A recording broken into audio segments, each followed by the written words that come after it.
ফেনীবাসী কেমন আছেন সবাই? আলহামদুলিল্লাহ, আমিও ভালো আছি। এই লাইটগুলো অফ করতে হবে। একবার তো বন্ধ হয়েছিল, আবার চালু হইলো কেন? লাইটগুলো বন্ধ করে দাও। ব্যাস ব্যাস, মাশাআল্লাহ। দেখেছি, সবাইকে দেখেছি।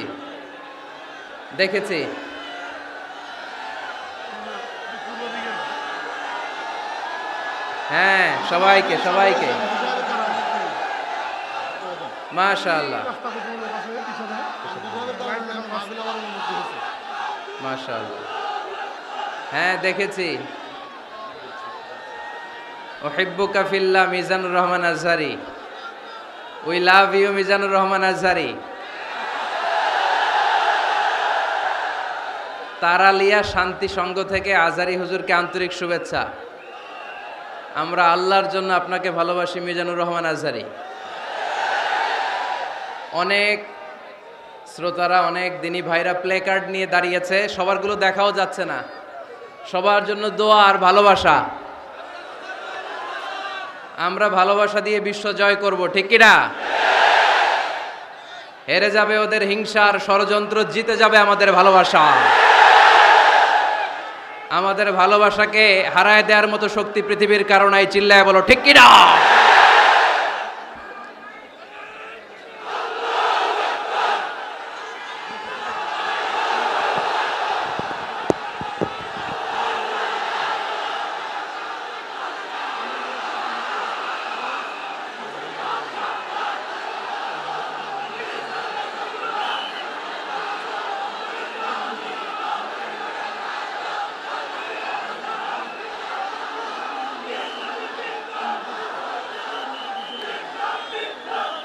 মাশাআল্লাহ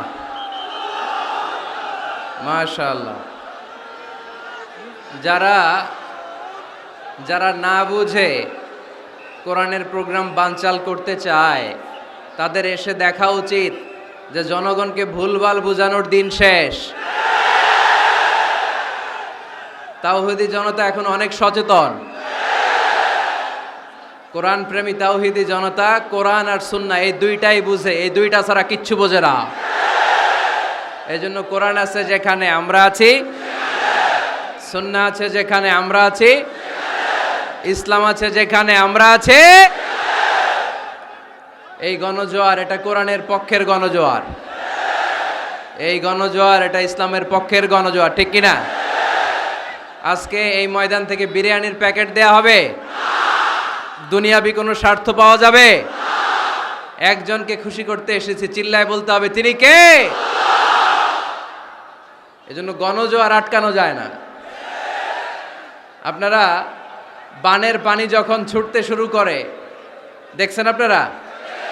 ওইটারে আটকানো যায়? আটকাইতে গেলে পানি খালি বাড়তে থাকে, ফুলে ফেপে উপরে উঠতে থাকে। এক সময় যারা বাদ দিতে আসে এদেরকে সব ভেঙে মেসাকার করে দেয়। এজন্য যারা কোরআনের মাহফিলকে বানচাল করতে চায় এরা বোঝে নাই, না বুঝে এগুলো করেছে। আমরা তাদের জন্য দোয়া করি, কারণ আমাদের হৃদয়ে তাদের জন্য ভালোবাসা আছে না নাই? আজকে আসেন, আমাদের সাথে বসেন, দেখেন আমরা কোরআনের বিপক্ষে, আমার নবীর বিপক্ষে, আমার ইসলামের বিপক্ষে আমরা কোনো কথা বলি না, ঠিক কিনা? আমাদের এই পবিত্র মঞ্চগুলো থেকে কোরআনের পক্ষে কথা হয়। এই পবিত্র মঞ্চগুলো থেকে আমার নবীর শানের ব্যাপারে কথা হয়। এই পবিত্র মঞ্চগুলো থেকে ইসলামের পক্ষে কথা হয়। তো যেখানে ইসলামের কথা হয়, কোরআনের কথা হয়, বিশ্বনবী সাল্লাল্লাহু আলাইহি ইসলামের বায়োগ্রাফি নিয়ে কথা হয়, কোনো মুমিন ওই রকম বরকতময় মজলিস বন্ধ করতে পারে? আল্লাহ আমাদেরকে সহি সমঝ দান করুক, সহি বুঝ দান করুক।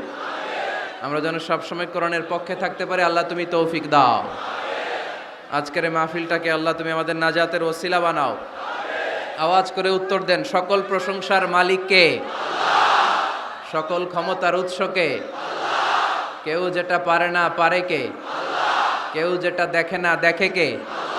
কেউ যেটা শোনে না শোনে কে? সে আল্লাহর জন্য আওয়াজ করে আমরা পড়বো আলহামদুলিল্লাহ। সবাই পড়েন রব্বানা লাকাল হামদ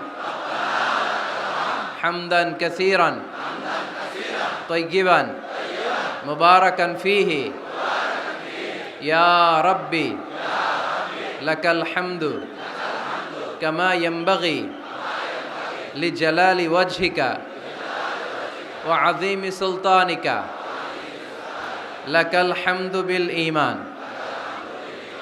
লাকাল হামদু বিল ইসলাম লাকাল হামদু বিল কুরআন। আমরা প্রশংসা করলাম কার? সব সময় প্রশংসা করব কার? আমরা যেন মনিবের, আমার রব্বে করিমের, আল্লাহ রব্বুল ইজ্জা ওয়াল জালালের প্রশংসা যেন বেশি বেশি করতে পারে। আল্লাহ তুমি তৌফিক দাও। আরো জোরে পড়েন আমিন।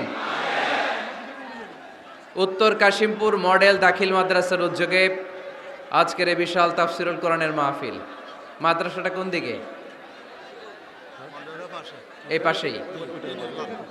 এটার আগে একটা ডেট হয়েছিল, ওই দিন আমরা আসতে পারি নাই। কয় তারিখে? ডিসেম্বরের 4 তারিখ। জি জি, আসার কথা ছিল, আমারও আসার খুব ইচ্ছা ছিল, কারণ ফেনীবাসীদেরকে আমি ভালোবাসি, ফেনীবাসীরা ভালোবাসে আমায়। তো আসার সুযোগ হয় নাই। কাদারাম মাকদুরা, মহাবিশ্ব সৃষ্টির 50,000 বছর আগে এই পৃথিবীতে কি ঘটবে তার সব লিপিবদ্ধ করে রেখেছেন কে? আল্লাহ এখানে মিলন মেলা ঘটাবে আজকে। এটা কি 4 তারিখে করা সম্ভব? না। তাকদীরে আমাদের জন্য আল্লাহ তাআলা আজকে রেখে দিয়েছেন, এজন্য আজকে আমরা একত্রিত হয়েছি। আলহামদুলিল্লাহ পড়েন। সময় সকাল 10টা থেকে দিয়ে রাখছেন, তো এদেরকে তো কষ্ট দিচ্ছেন আপনারা।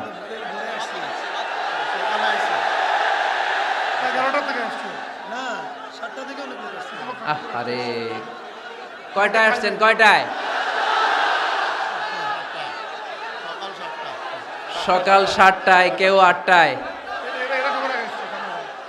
এরা একেবারে 7টার দিকে আসছে। ময়মনসিংহ থেকে ভাড়া করে আনছেন না এদেরকে? হ্যাঁ, ভাড়া করে আনা হয়েছে নাকি? একজনকে খুশি করার জন্য আমরা আসি, চিল্লায় বলতে হবে তিনি কে? আল্লাহ। আমার যে ভাইগুলো এই কষ্ট করে সকাল থেকে বসে আছে, আমরা এই ভাইদের জন্য দোয়া করি, আল্লাহ তাআলা আজকের এই মহামিলন মেলাকে কবুল করুক, এই প্রোগ্রামকে আমাদের নাজাতের ওসিলা বানাক। এখানে যেমনি একসাথে বসলাম, জান্নাতেও যেন একসাথে থাকতে পারে আল্লাহ তৌফিক দান করেন। আজকের এই প্রোগ্রামের সম্মানিত প্রধান মেহমান, ফেনীর গণমানুষের জননন্দিত নেতা জনাব নিজামউদ্দিন হাজারী এমপি, মাননীয় সংসদ সদস্য ফেনী 2 আসন। উনি এই প্রোগ্রাম বাস্তবায়নের জন্য অনেক চেষ্টা করেছেন। ওনার স্ত্রী ভাবি অসুস্থ, তাই দেশের বাইরে আছেন। আমরা ওনার জন্য এবং ভাবির জন্য দোয়া করি, আল্লাহ ওনাদেরকে তুমি ইসলামের জন্য কবুল করো। আমাকে রেখেছেন প্রধান মুফাসসির। আমার আগে কথা বলেছেন হযরত মাওলানা অধ্যক্ষ মফিজুল ইসলাম সাহেব, খতিব পদ্মা টেক্সটাইল মিল মসজিদ। হযরত মাওলানা মোহাম্মদ জাকারিয়া, অধ্যক্ষ জিরানহাট ফাজিল ডিগ্রি মাদ্রাসা। হযরত মাওলানা রহমতুল্লাহ সাহেব, আরও অনেকে কথা বলেছেন। আজকের এই প্রোগ্রামের সভাপতিত্ব করছেন আলহাজ হযরত মাওলানা মশিউর রহমান খন্দকার সাহেব, প্রতিষ্ঠাতা পরিচালক অত্র মাদ্রাসা ও প্রিন্সিপাল পাঠাননগর আমিনিয়া ফাজিল ডিগ্রি মাদ্রাসা ছাগলনাইয়া। আসছে হুজুর? আচ্ছা আচ্ছা, আসেন। মাশাআল্লাহ। এরপরে আপনাদের প্যানেল মেয়র সাহেব আছেন, এরপর চেয়ারম্যান ভাইরা আছেন, এরপর জেলা পরিষদ সদস্য ভাই আছেন, চেয়ারম্যান সাহেব আছেন। আলহামদুলিল্লাহ, সব নেতা খেতা নিয়ে আজকে বসছি। মাশাআল্লাহ। ফেনীর নেতারা কোরআনের পক্ষে, ঠিক কিনা? 64 জেলার সব নেতাগুলো কোরআনের পক্ষে থাক, আমরা চাই কি চাই না? বাংলার 56,000 বর্গমাইলের প্রতিটা ইঞ্চি মাটি কোরআনের ঘাঁটি হোক, আমরা চাই কি চাই না? আমরা এই বাংলাদেশে কোরআনের ঘাঁটি গড়তে চাই, আমরা ইসলামকে বিজয়ী শক্তি হিসেবে দেখতে চাই, ঠিক কিনা? এরপরে আমার নানা ভাই আছেন পাশে, ডক্টর শামসুদ্দিন আমার নানা ভাই, তারপর ডক্টর মোজাম্মেল হক আজহারি আছেন, তারপরে এই যে এয়ারপোর্টে গেলে ভাই ভিআইপি লাউঞ্জে খুব সময় দেন, এরকম অনেকে আছেন। সব ওলামা হজরতের নাম যদি আমি বলতে পারতাম ভাল লাগতো। আইম্মাতুল মাসাজিদ, মসজিদের ইমাম সাহেবেরা, মুয়াজ্জিন সাহেবেরা, খতিব সাহেবেরা, কওমি মাদ্রাসার মুহতামিম সাহেবরা, আলিয়া মাদ্রাসার প্রিন্সিপাল হুজুরেরা, স্কুল কলেজ ইউনিভার্সিটির শিক্ষকেরা, পর্দার আড়ালে মায়েরা বোনেরা, আপামর তৌহিদি জনতা, আর আমার কলিজার টুকরা যুবক ভাইয়েরা, সব যুবক, বেশিরভাগ যুবক, মাশাআল্লাহ মাশাআল্লাহ মাশাআল্লাহ। আমাদের হাতে সময় খুব কম। সামনে এশার আজান, এই আজানের আগ পর্যন্ত আমরা কিছু কথা শুনবো ইনশাল্লাহ। পড়েন, আওয়াজ করা যাবে না। এখন আমি আওয়াজ শুনতে পাচ্ছি,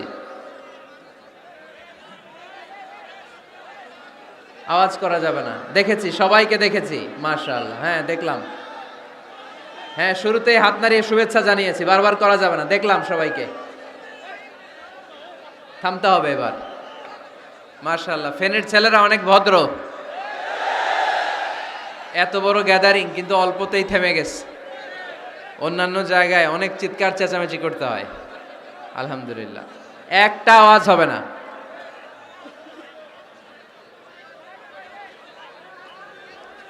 আমি বলেছি একটা আওয়াজ হবে না।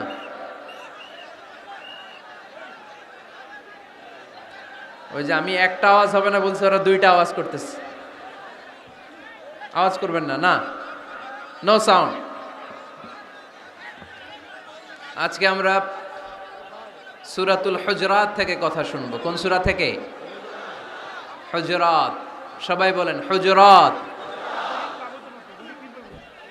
হুজরাত শব্দটা হুজরা শব্দের প্লুরাল, অর্থ হচ্ছে কামরা। মসজিদে ইমাম সাহেবের হুজরা আছে না নাই? ইমাম সাহেবের কামরা আছে না? আছে। তা আল্লাহর রাসূল সাল্লাল্লাহু আলাইহি সাল্লামের এরকম হুজরাখানা ছিল। এট এ টাইমে আল্লাহর হাবিব সাল্লাল্লাহু আলাইহি ইসলামের 9টা হুজরাখানা ছিল, যেখানে 9 জন বিবি বসবাস করতেন। কিছু বেদুইন লোকজন এসে কেমন করে বিশ্বনবী সাল্লাল্লাহু আলাইহি ইসলামের সাথে আচরণ করতে হবে এটা জানতো না। তাদের মধ্যে সভ্যতা ভব্যতার ছোঁয়া স্পর্শ লাগেনি। পরে আমরা নিজেরা নিজেদেরকে যেমনে ডাকি, তারাও এসে বিশ্বনবীকে এভাবে ডাকা শুরু করলো। কারো নাম যদি হয় আব্দুল্লাহ, আব্দুল্লাহর বন্ধু তারা ডাকবে এই আব্দুল্লাহ। কারো নাম যদি হয় করিম, তার বন্ধুটা ডাকে এই করিম। কারো নাম যদি হয় আবু বকর, তার বন্ধুটা ডাকে এই আবু বকর। কিন্তু বিশ্বনবী সাল্লাল্লাহু আলাইহি ইসলামকে কি এই মুহাম্মদ এইভাবে ডাকা যাবে? না, ডাকা যাবে না। যদিও তিনি মানুষ, কিন্তু অসাধারণ মানুষ। যদিও তিনি নবী, তিনি মহানবী। তিনি সব নবীদের নবী, ঠিক কি না? As a father, as a teacher, as a commander, as a lawgiver, as a lawmaker, Muhammad is the superman of the world. সুবহানাল্লাহ পড়েন। আমার নবীর চাইতে শ্রেষ্ঠ কোনো মানুষ গোটা বিশ্বে দ্বিতীয়টা হতে পারে না। আমার নবীর চাইতে the most trust worthy personality, বিশ্বস্ত মানুষ এই পৃথিবীতে হতে পারে না। সে কোন বন্ধু বলো বড় বিশ্বস্ত, সে কোন বন্ধু বলো বেশি বিশ্বস্ত, কার কাছে মন খুলে দেয়া যায়, কার কাছে প্রাণ খুলে দেয়া যায়, হওয়া যায় অতি আশ্বস্ত, তার নাম আহমদ বড় বিশ্বস্ত। সুবহানাল্লাহ পড়েন। আল্লাহ শিখাতে চাইলেন, এই বেদুইন লোকেরা সাবধান, যাকে তোমরা ডাকছো তিনি সাধারণ মানুষ নন। তাকে ইয়া মুহাম্মদ উখরুজ ইলাইনা, এই মুহাম্মদ এই ঘর থেকে বের হয়ে আসো, এমন করে বেয়াদবের মতো ডাকা যাবে না। বিশ্বনবী সাল্লাল্লাহু আলাইহি ইসলামকে ডাকতে হবে ইয়া নবী আল্লাহ, ওনাকে ডাকতে হবে ইয়া রাসূলুল্লাহ, ওনাকে ডাকতে হবে ইয়া হাবিবাল্লাহ, ঠিক কিনা? শিষ্টাচার শিক্ষা দিলেন। আল্লাহ বুঝাতে চাইলেন তোমরা যদি অপেক্ষা করতে অনেক ভালো হতো। ওয়ালাউ আন্নাহুম সাবারু হাত্তা তাখরুজা ইলাইহিম লাকানা খায়রাল লাহুম। আল্লাহর হাবিব সাল্লাল্লাহু আলাইহি ওয়াসাল্লাম দুপুরের খাবার খেয়ে গড়াগড়ি করছিলেন। আল কাইলুলা, টসিং এন্ড টার্নিং, এপাশ ওপাশ করা। শীতকালে দুপুরের খাবার খেয়ে বিছানায় শুইলে আরাম আছে না নাই? এটারে কাইলুলা বলে। আল্লাহর হাবিব সাল্লাল্লাহু আলাইহি ওয়াসাল্লাম যখন কাইলুলা করছিল, ঠিক তখন লোকগুলো ডাকতে আরম্ভ করলো, ইয়া মুহাম্মদ, ইয়া মুহাম্মদ উখরুজ ইলাইনা, হে মুহাম্মদ আসো। আল্লাহ বললেন খবরদার, আমার নবীকে এইভাবে ডাকা যাবে না, বরঞ্চ আমার নবীকে তোমরা ডাকবে ইয়া নবী আল্লাহ, ইয়া রাসূল আল্লাহ, ইয়া হাবিব আল্লাহ বলে। সুবহানাল্লাহ পড়েন। আল্লাহর হাবিব সাল্লাল্লাহু আলাইহি ওয়াসাল্লাম যতক্ষণ না বের হয়ে আসে তোমাদের অপেক্ষা করা উচিত, সবর করা উচিত। আমরা অনেক সময় সবর করি না। ব্যাপার কি? আওয়াজ আবার বাড়তেছে কেন? এদিকে মাইকম্যান কই? মাইকম্যান এদিকে আসো তো, মাইকম্যান এদিকে আসো, আমার কাছে আসো। ভাই আওয়াজ করবেন না, এই আওয়াজ থামাতে থামাতেই এশার আজান হয়ে যাবে, আমি চলে যাব, আলোচনা শেষ, আমি চলে যাব। উপরে উঠাও, একটু উপরে, এদিকে এদিকে। আমি একটা কথা শুরু করলে এখানে চিৎকার চেঁচামেচি, আমি থামাবো, আবার শুরু করলে এটা হয় না। অল্প কয়েক মিনিট, লম্বা চোরা বক্তব্যের সুযোগও নাই। এশার আজান হবে একটু পরে, একটু উপরে উঠাও। আমি চাই পিন পতন নীরবতা। আরেকটু আরেকটু, ব্যাস। আবার তো নিচে নেমে যায়। আওয়াজ করো না, আওয়াজ করো না ভাই, আওয়াজ করো না।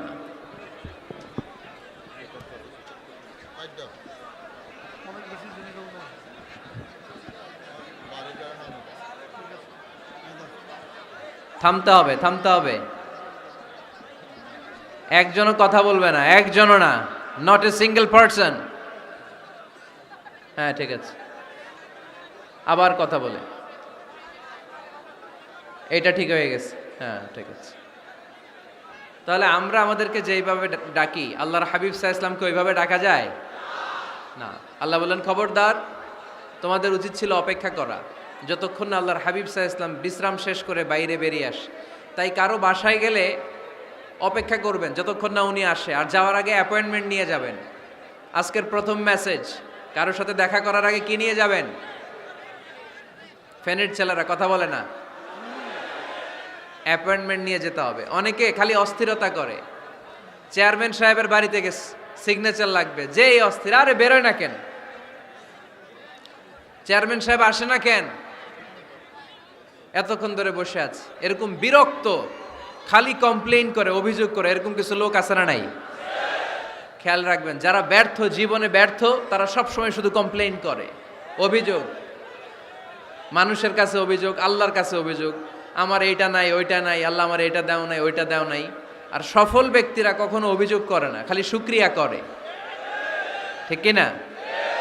নাও the decision is yours, you wanna be successful or unsuccessful. আপনি সফল হতে চান না ব্যর্থ হতে চান?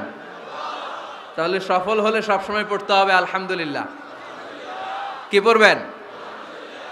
হুজুরের সাথে দেখা করতে গেছে, যে এই হুজুর আসে না কেন, কতক্ষণ ধরে বসে আছি। আরে হুজুরও মানুষ, হুজুরও অসুস্থ হয়, হুজুরেরও ফ্যামিলি আছে, হুজুরের ঘুমানো লাগে, হুজুর রোবট না। আমাদের যখন অ্যাপয়েন্টমেন্ট নেয় মেপে দেয়, হুজুর এই তো সহজ, আপনি এটা করে আসবেন, এরপরে হেলিকপ্টার রেডি, এরপরে ওইটাতে যাবেন, ওইখান থেকে হেলিকপ্টার রেডি। আমি রোবট, হুজুর কি রোবট? হুজুর তো মানুষ না। এগুলো করবেন না, ধৈর্য ধরতে শিখুন, একটু স্থির হন। স্টপ, অনেক হয়েছে, আর না। অস্থির জীবন আমরা চাই না। এই কোরআন আমাদেরকে অস্থির সময়ে স্বস্তির বাণী শোনায়, ঠিক কিনা? কিসের বাণী শোনায়? স্বস্তির বাণী। কোন সময়ে? অস্থির সময়ে স্বস্তির বাণী শোনায় কোরআন, ঠিক কিনা? এজন্য আজকের প্রথম মেসেজ হচ্ছে, কারো বাসায় গেলে পারমিশন নিতে হবে। দরজার সামনে যেয়ে আগে সালাম দিবেন 3 বার। কয়বার? অনুমতি চাইবেন, অনুমতি দিলে ঢুকবেন, অনুমতি না দিলে বের হয়ে চলে আসবেন। পারা যাবে? এজন্য রব্বুল আলামিন বলেন, ইয়া আইয়ুহাল্লাযীনা আমানু লা তাদখুলু বুয়ুতান গায়রা বুয়ুতিকুম হাত্তা তাস্তানিসু ওয়া তুসাল্লিমু আলা আহলিহা যালিকুম খায়রুল লাকুম লাআল্লাকুম তাযাক্কারুন। সুবহানাল্লাহ পড়েন। আল্লাহ ডেকে বললেন, ও ঈমানদারেরা শোনো শোনো, তোমরা যখন অন্য কারো বাড়িতে যাবে খবরদার অনুমতি না নিয়ে সালাম না দিয়ে ঘরে ঢুকে যেও না। দরজার সামনে দাঁড়িয়ে থাকো, দরজার সামনে দাঁড়িয়ে দাঁড়িয়ে 3 বার অনুমতি চাও, তারপরে সালাম দাও। অনুমতি দিলে ঢুকবা, নচেত চলে যাবা। ঠিক কি না? এই আইনটা কার? ফেনীবাসী কি আইনটা মনে রাখতে পারবে? কারো বাসায় যাওয়ার আগে অ্যাপয়েন্টমেন্ট নিয়ে যাব, আর যে হুট করে দরজার ভিতরে ঢুকে যাব না, অপেক্ষা করব। You have to wait. তিনি আসতে বললে এরপরে ঢুকবো। মনে থাকবে? কারো ঘরে অনুমতি না নিয়ে ঢুকা কবিরা গুনাহ। কি গুনাহ? আমরা এগুলোর ইসলাম মনে করি না, আমরা ম্যানার জানি না, আমরা সোশ্যাল নর্মস জানি না। আমরা মনে করি নামাজ, রোজা, হজ, যাকাত, জিকির এগুলাই ইসলাম। ঠিক কিনা? ধরাবাঁধা ইসলাম হিন্দু ধর্মের মতো গদবাঁধা কোনো ধর্ম নয়। আমাদের মসজিদ এটা গির্জা, প্যাগোডা, সেনাগোগ আর গুরুদুয়ারার মতো যে কোনো আবাদতগাহ নয়। আমাদের মসজিদগুলো আমাদের সামাজিক ঐক্যের কেন্দ্রবিন্দু। আমাদের ইসলাম হচ্ছে আমাদের জীবন চালানোর মেথোডোলজি। কেমন করে এই লাইফটা সুন্দর হবে, স্মুথ হবে, তার সব নির্দেশনা কোরআনের ভেতরে আছে না নাই? এজন্য বিশ্বনবী বললেন, খবরদার কারো ঘরে যাওয়ার আগে সালাম দাও, পাশাপাশি অনুমতি চাও। এক সাহাবী দাঁড়িয়ে বললেন, ইয়া রাসূলুল্লাহ, ইয়া হাবিবাল্লাহ, আমার ঘরে আমরা কেবল 2 জন থাকি, 2টা ঘর। এক ঘরে থাকে আমার আম্মা, আরেক ঘরে থাকে আমি। আফাস্তাদিনু আলা উম্মি, আমি কি আমার মায়ের ঘরে ঢোকার আগে অনুমতি নেওয়া লাগবে নাকি? নবী হে, 2টা রুম আমার ঘরে, এক রুমে আমি, আরেক রুমে আমার মা। আফাস্তাদিনু আলা উম্মি, আমার মায়ের ঘরে যাওয়ার আগে অনুমতি নেওয়া লাগবে? আনা খাদিমুহা, আমি তো তার খেদমত করি, মায়ের ঘরে যাইতে অনুমতি লাগবে? বিশ্বনবী বললেন, নাআম ইস্তাযিন আলাইহা, হ্যাঁ অবশ্যই মায়ের ঘরে ঢোকার আগে অনুমতি নিয়ে ঢুকবা। সুবহানাল্লাহ পড়বেন না? সাহাবী বললেন, ইয়া রাসূলুল্লাহ, তিনি তো আমার মা, অনুমতি লাগবে কেন? বিশ্বনবী বললেন, আতুহিব্বু আন তারাহা উরিয়ানাতান, ও সাহাবী, তুমি কি তোমার মাকে উলঙ্গ দেখতে পছন্দ করো নাকি? সাহাবী বললেন, না, কশ্চিনকালেও নয়, আমি কখনো আমার মারে উলঙ্গ অবস্থায় দেখতে পছন্দ করব না। বিশ্বনবী বললেন, তাহলে অবশ্যই অনুমতি নিয়ে ঢুকবা। যদি মারে উলঙ্গ দেখতে মনে না চায় তাহলে ঢুকবা, কারণ ঘরের ভিতরে কে কখন কোন পরিস্থিতিতে থাকে তার কোনো হিসাব আছে? এজন্য সালাম দিবেন, নক করবেন, অনুমতি চাইবেন, তখন নিজেকে নিজে ভিতরে যারা আছে, মহিলা হোক পুরুষ হোক, সামলে নিবে, গুছিয়ে নিবে, তারপরে আপনাকে ঢুকার ব্যবস্থা করে দিবে। ঠিক কিনা? তাহলে মায়ের ঘরে ঢুকতে হলে যদি অনুমতি লাগে, তাহলে বোনের ঘরে ঢোকার আগে অনুমতির দরকার আছে না নাই? আমার পাশের ঘর হচ্ছে আমার ভাইয়ের ঘর, ভাইয়ের ঘরে ঢোকার আগে অনুমতির দরকার আছে না নাই? কাজিন, চাচাতো বোন, খালাতো বোন, চাচাতো ভাই, খালাতো ভাই, পাশের ঘরের ভাবি, পাশের বাড়ির মানুষ, এদের ঘরে ঢোকার আগে অনুমতির প্রয়োজন আছে না নাই? খবরদার, খবরদার, এটা কবিরা গুনাহ। This is my first message to the people of Feni tonight. আজ রাতে ফেনীবাসীদের কাছে আমার প্রথম মেসেজ হচ্ছে, কারো ঘরে যাওয়ার আগে অ্যাপয়েন্টমেন্ট নিয়ে যাব। কখন তার সাথে দেখা করব, আগে অ্যাপয়েন্টমেন্ট নিয়ে যাব, তারপরে যে দরজার বাইরে দাঁড়িয়ে পারমিশন চাইবো, মানে অনুমতি নিব, তারপরে সালাম দিব, এরপরে ঘরে ঢুকবো। পারা যাবে? ইনশাল্লাহ পড়তে পারবেন না আওয়াজ করে? আজকে আলোচনার বিষয় হচ্ছে সূরাতুল হুজুরাত। সূরার নাম কি? হুজুরাত। এটা মাদানী সূরা। কি সূরা? এটা কোরআনের 49 নম্বর সূরা। কত নম্বর সূরা? এই সূরায় মোট আয়াত আছে 18টি। কয়টি? এবার আমি প্রশ্ন করব, উত্তর দেন। এই সূরায় মোট আয়াত সংখ্যা কয়টি? 18টি। এটি কোরআনের কততম সূরা? 49তম সূরা। আর সূরাটা মাক্কি সূরা। কি সূরা? মাদানী সূরা। এই সূরাটাকে বলা হয় সামাজিক রীতিনীতির সূরা। সোশ্যাল নর্মস শেখানো হয়েছে এই সূরায়। কেমন করে সমাজের শান্তি শৃঙ্খলার ভারসাম্য অক্ষুণ্ণ থাকবে সে ব্যাপারে এই সূরাতে আল্লাহ তাআলা কিছু দিক নির্দেশনা দিয়েছেন। আমাদের সমাজের ভারসাম্য ঠিক নাই, শান্তি নাই, সুশৃঙ্খলা নাই, শুধু মারামারি, জিঘাংসা, কিলাকিলি, হিংসা, বিদ্বেষ, বিশৃঙ্খলা। এই হিংসা, বিদ্বেষ, বিশৃঙ্খলা, মারামারির বিপরীতে সমাজের সাম্য, ভ্রাতৃত্ব, ভালোবাসা, সুশৃঙ্খলা আর ভারসাম্য কিভাবে অক্ষুণ্ণ রাখা যায় সেজন্য আল্লাহ তাআলা এই সূরার ভেতরে 10টা গাইডলাইন দিয়েছেন। কয়টা? সবাই বলতে হবে কয়টা? 10টা। প্রথম গাইডলাইন হচ্ছে আল্লাহ তাআলা বলছেন, খবরদার যারা বিশ্বাসী বলে নিজেদেরকে দাবি করো, আল্লাহ আল্লাহর রাসূলের নিয়মের বা আইনের উপর দিয়ে টপকে যেও না। আল্লাহ আল্লাহ রাসূল যেটা বলেছে এটাই ফাইনাল, ঠিক কি না? রব্বুল আলামিন বলেন, ইয়া আইয়ুহাল্লাযীনা আমানু লা তুকদ্দিমু বাইনা ইয়াদাইল্লাহি ওয়া রাসূলিহি ওয়াত্তাকুল্লাহ ইন্নাল্লাহা সামিউন আলীম। পড়েন সুবহানাল্লাহ। আল্লাহ বললেন, যারা বিশ্বাসী বলে দাবি করো, খবরদার আল্লাহর দেয়া বিধান আর আমার নবীর দেয়া বিধান, এই বিধানগুলাই ফাইনাল। এই ফাইনাল কথার পরে মুমিনের কোনো কথা থাকতে পারে? আল্লাহ যেটা বলেছে, আল্লাহ রাসূল যেটা বলেছে সেটাই ফাইনাল। আওয়াজ করে বলতে হবে, সেটা কি? এটা ফাইনাল। এরপর আর নতুন কোনো কথা নাই। যখনই বলা হবে আল্লাহ বলেছে, রাসূল বলেছে, আমরা বলবো আমান্না, সামি'না ওয়া আতা'না, আমরা শুনলাম, মানলাম, বিশ্বাস করলাম। আমাদের পক্ষ থেকে আর দ্বিতীয় কোনো কথা নাই, ঠিক কি না? এজন্য আল্লাহ বললেন, খবরদার আমি আর আমার রাসূল যেটা দিয়েছি সেটাই ফাইনাল। অতিরিক্ত বুঝতে যেও না, ওভার স্মার্ট সাজতে চেও না। আমি আল্লাহর দেয়া নবীর দেয়া বিধানের সামনে অ্যাডভান্স হতে যেও না, কারণ আমি আল্লাহ আর আমার রাসূল যেই নিয়ম দিয়েছি সেটাই ফাইনাল, সেটাতেই বরকত।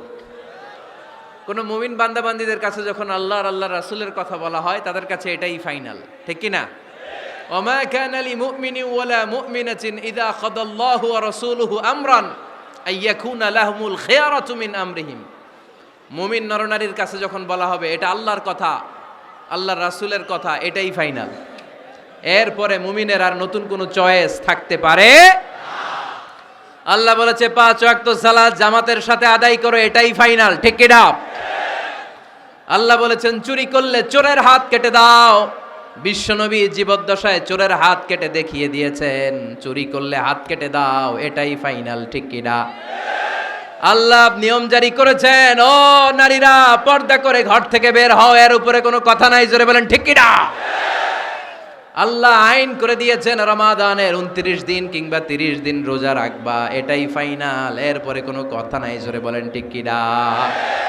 যারা সম্পদশালী হয়েছো বছরান্তে 2.5% যাকাত দিবা, বিধানটা কার? এটাই ফাইনাল, এরপরে কোনো কথা আছে? তার মানে আল্লাহ আল্লাহ রাসূল যেটা দিয়েছে এটাই ফাইনাল, এটাই সর্বোৎকৃষ্ট। এর চেয়ে উৎকৃষ্ট আর ভালো হতে পারে না, এটাই শ্রেষ্ঠ। এক সাহাবী বলল, আসুমুদ্দাহার, আমি সারা বছর রোজা রাখবো, রোজা ভাঙবো না। আরেক সাহাবী বলল, আ'তাজিলুন নিসা, আমি আমার বউয়ের কাছে যাব না, আজীবন বৈরাগ্য জীবন যাপন করব। আরেক সাহাবী বলল, উসল্লি লাইলা কুল্লাহ, সারা রাত তাহাজ্জুদ পড়ব, ঘুমাবো না। এই কথা শুনে বিশ্বনবী রেগে গেলেন। বিশ্বনবী বললেন, কে কে বলেছে এই কথা যে সারা বছর রোজা রাখবে, সারা রাত তাহাজ্জুদ পড়বে, স্ত্রীর কাছে যাবে না? ইন্নী আখশাকুম লিল্লাহি ওয়া আতকাকুম লাহু, নিশ্চয় আমি তোমাদের চাইতে আল্লাহকে বেশি ভয় করি। আমি বিশ্বনবী সবচেয়ে বড় মুত্তাকি, আমি বিশ্বনবী সবচেয়ে বড় বুজুর্গ, আমি বিশ্বনবী সবচেয়ে বড় আল্লাহওয়ালা। তো আমি এত বড় আল্লাহওয়ালা হয়ে আমি 11 জন স্ত্রী রেখেছি, আমি এত বড় আল্লাহওয়ালা হয়ে রাতে তাহাজ্জুদও পড়ি, আবার কিছু অংশ ঘুমাই। আমি এত বড় আল্লাহওয়ালা হয়ে বছরে কিছু সময় রোজা রাখি, মাঝে মাঝে রাখি না। তা আমি ব্যালেন্স করে জীবন ধারণের পরে আমার আল্লাহওয়ালাগিরিতে কোনো সমস্যা হয় নাই, আমার নবী হতে সমস্যা হয় নাই। তোমাদের সমস্যা হলো কেন? তোমরা কোত্থেকে এটা শিখেছো? আমি বিশ্বনবী যেটা শিখিয়েছি এটাই ফাইনাল, এর চেয়ে শ্রেষ্ঠ কোনো কাজ আর হতে পারে না। চিল্লায় বলেন ঠিক কি না? ফজরের ফরজ নামাজ কয় রাকাত? আওয়াজ করে বলেন। বিধানটা কার? আপনি যদি বলেন আমি একটু বাড়ায় পড়ব, 3 রাকাত পড়ব, সব বেশি হবে না? কারণ আপনি অ্যাডভান্স হয়েছেন। লা তুকদ্দিমু বাইনা ইয়াদাইল্লাহি ওয়া রাসূলিহি, খবরদার আল্লাহ আল্লাহ রাসূলের উপর অ্যাডভান্স হয়ো না। রমাদানের রোজা 30টা, আপনি যদি বলেন 35টা রাখবো, ফেনীর ভাইয়েরা রমজানের পরে আরো 5টা যদি একাধারে রাখেন, রমজান মনে করে আল্লাহ কবুল করবে? কবুল করবে? তার মানে আল্লাহ আল্লাহ রাসূল যেটা বলেছে এটাই ফাইনাল, এর চেয়ে বেশি কিছু আর ইবাদত করা যাবে, এর চেয়ে শ্রেষ্ঠ ইবাদত হতে পারে না। বিষ্ণু ইসা ইসলাম বললেন সারা রাত তাহাজ্জুদ পড়লে এটা শ্রেষ্ঠ ইবাদত নয়, বরং রাতের কিছু অংশ ঘুমাবা, কিছু অংশ তাহাজ্জুদ পড়বা। আইয়ামুল বীজের রোজা রাখবা, সোম আর বৃহস্পতিবার রোজা রাখবা, আরাফার রোজা রাখবা, আশুরার রোজা রাখবা, শাওয়ালের 6 রোজা রাখবা। এর চেয়েও বেশি রাখতে চাইলে একদিন রোজা রাখবা, আরেকদিন রাখবা না, একদিন রাখবা, আরেকদিন রাখবা না। এর চেয়ে ভালো রোজার হতে পারে? হতে পারে না। আল্লাহর হাবিব সাল্লাল্লাহু আলাইহি ওয়াসাল্লাম বললেন সেই শ্রেষ্ঠ যে স্ত্রীদের সাথেও মেলামেশা করে আবার ইবাদতও করে। ইসলামের মধ্যে ভারসাম্য আছে না নাই? তাহলে বোঝা গেল আল্লাহর হাবিব সাল্লাল্লাহু আলাইহি ওয়াসাল্লাম আল্লাহর সবচেয়ে কাছের, তিনি সবচেয়ে বড় মুত্তাকি। ফেনীবাসী আওয়াজ করে বলেন তো, আমার নবীর চাইতে বড় মুত্তাকি হওয়া যাবে? আমার নবীর চাইতে বড় আল্লাহওয়ালা হওয়া যাবে? নামাজ কেমন করে পড়তে হয় এটা নবী শিখায় গিয়েছেন, এর চেয়ে বেশি কিছু করা যাবে? জিকির কেমন করে করতে হয় এটা বিশ্বনবী শিখিয়ে গিয়েছেন কি জান নাই? বিশ্বনবীর শিখানো পন্থার বাইরে নতুন পন্থায় জিকির করা যাবে? তাহলে আল্লাহ এবং আল্লাহ রাসূল যা শিখিয়েছে এটাই ফাইনাল। আল্লাহ আল্লাহ রাসূলের কথার উপরে আমরা দ্বিতীয় কোনো কথা বলতে চাই না। এটা হচ্ছে 1 নাম্বার গাইডলাইন। সমাজে যদি শান্তি আনতে চান এই গাইডলাইন মানতে হবে। বিশ্বাসীদের জন্য 2 নাম্বার গাইডলাইন হচ্ছে লা তারফাউ আসওয়াতাকুম ফাওকা সাউতিন নবী। খবরদার ওহে বিশ্বাসীরা, নবীর কণ্ঠের চাইতে যেন তোমাদের কণ্ঠ উঁচু হয়ে না যায়। আপনারা কথা শুনতেছেন? মনোযোগ আছে না গেছে? বনু তামিম গোত্রের নেতা কে হবে? আল্লাহর হাবিব সাল্লাল্লাহু আলাইহি ওয়াসাল্লাম পরামর্শ করছিলেন। সাইয়েদনা আবু বকর বললেন আমার মতামত হচ্ছে এই লোকটা নেতা হলে ভালো হয়, যোগ্য লোক। ওমরে ফারুক বললেন না, উনি না। আবু বকর যেটা বলেছে ওইটা না, আমার মনে হয় এই লোকটা নেতা হলে ভালো হয়। আবু বকর বললেন না ওমর তুমি বুঝো না, আমি যারে বলছি সে ভালো। ওমরে ফারুক বলে না আবু বকর, আমি যাকে বলেছি সে ভালো। এরকম মতামত দিতে দিতে তর্ক করতে করতে বিশ্বনবীর গলার চাইতে সাহাবীদের গলার আওয়াজ বড় হয়ে গিয়েছে। আল্লাহ এটা আরশের উপর থেকে বরদাস্ত করে নাই। আল্লাহ বলেছেন খবরদার লা তারফাউ আসওয়াতাকুম ফাওকা সাউতিন নবী, নবীর কণ্ঠের চাইতে তোমাদের কণ্ঠ যেন উঁচু হয়ে না যায়। আমার নবীকে আমি তোমাদের বন্ধু বানিয়েছি, তোমাদের কাছে রেখেছি, তার মানে এই নয় যা মন চায় তাই নবীর সাথে আচরণ করবা, ঠিক কি না? কখনো যেন নবীর কণ্ঠের চাইতে কণ্ঠ উঁচু হয়ে না যায়। যদি নবীর গলার আওয়াজের চাইতে তোমাদের গলার আওয়াজ উঁচু হয়ে যায়, তোমাদের জীবনের সব নেক আমলগুলোকে আমি বাতিল করে দেব। আল্লাহ ধমক দিয়ে বললেন খবরদার, ইয়া আইয়ুহাল্লাযীনা আমানু লা তারফাউ আসওয়াতাকুম ফাওকা সাউতিন নবী ওয়ালা তাজহারু লাহু বিল কওলি কাজহারি বা'দিকুম লিবা'দিন আন তাহবাতা আ'মালুকুম ওয়া আনতুম লা তাশউরুন। পড়েন সুবহানাল্লাহ। আল্লাহ বললেন খবরদার আমার নবীর কণ্ঠের চাইতে যেন তোমাদের কণ্ঠ উঁচু হয়ে না যায়। আমার হাবিবের কণ্ঠের চাইতে তোমাদের কণ্ঠ যদি উঁচু হয়ে যায় বেয়াদবি হয়ে যাবে, ফলে তোমাদের সব নেক আমল বাতিল করে দিবে কে? এই আয়াত নাজিল হওয়ার পরে সাহাবারা কেউ বিশ্বনবীর সামনে এসে বড় গলায় কথা বলে না, আস্তে আস্তে বলে। কেমনে বলে? ওমরে ফারুক এই আয়াত শুনে এত ভয় পেলেন, তিনি বিশ্বনবীর কাছে কোনো কথা নিয়ে আসলে ফিস ফিস করে বলতেন। বিশ্বনবী শুনতে পেতেন না, বলতেন এই ওমর কি বলছো, বুঝি নাই, জোরে বলো। ওমরে ফারুক সাউন্ড বাড়িয়ে জোরে বলতেন। বিশ্বনবী বলতেন এই কি বলেছো, এদিকে আসো, জোরে বলো। আমি শুনতে পাচ্ছি না ওমর, আরো জোরে বলো। ওমরে ফারুক আবার একটু সাউন্ড বাড়িয়ে আবার বলতে আরম্ভ করতেন। বিশ্বনবী বলতেন আমি শুনতে পাচ্ছি না, জোরে বলো। সুবহানাল্লাহ পড়েন। ভয়ে, আন তাহবাতা আমালুকুম ওয়া আনতুম লা তাশউরুন। খবরদার, নবীর কণ্ঠের চাইতে যদি কণ্ঠ উঁচু হয়ে যায় সব নেক আমল বাতিল করে দিবে কে?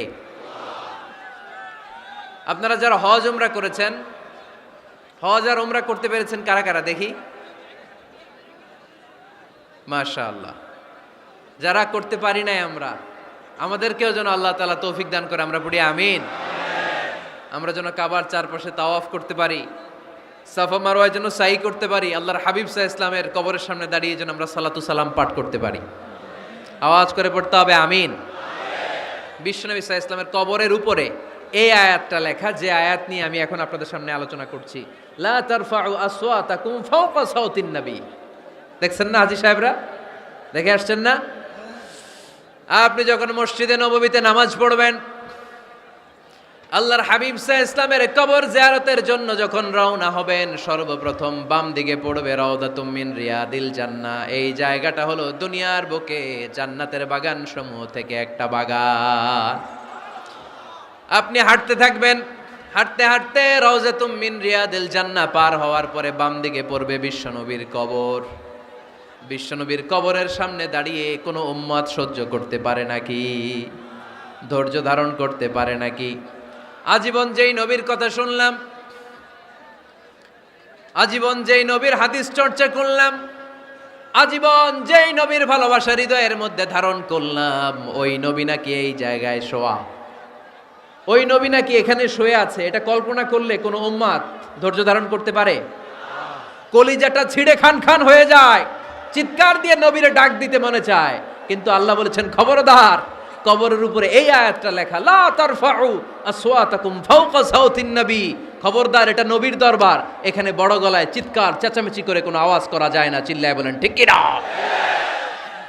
এজন্য আল্লাহ বললেন, লা তারফাউ আসওয়াতাকুম ফাওকা সাওতিন নবী। খবরদার, নবীর কণ্ঠের চাইতে যেন কণ্ঠ উঁচু হয়ে না যায়।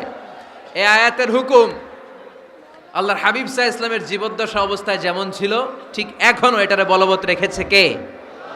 তাই ওইখানে আল্লাহর হাবিব সাল্লাল্লাহু আলাইহি ইসলামের কবরের সামনে বুক ফেটে কান্না আসে, আমার নবী, আমার পেয়ারা নবী এখানে, পেয়ারা রাসূল শুয়ে আছে, এটা জেনেও আমি চিৎকার দিতে পারি না, আমি হই হুল্লোড় করতে পারি না, আমি লাফাতে পারি না, আমি শুধু চোখের পানি ছেড়ে আমার নবীরে সালাম পাঠাতে পারি।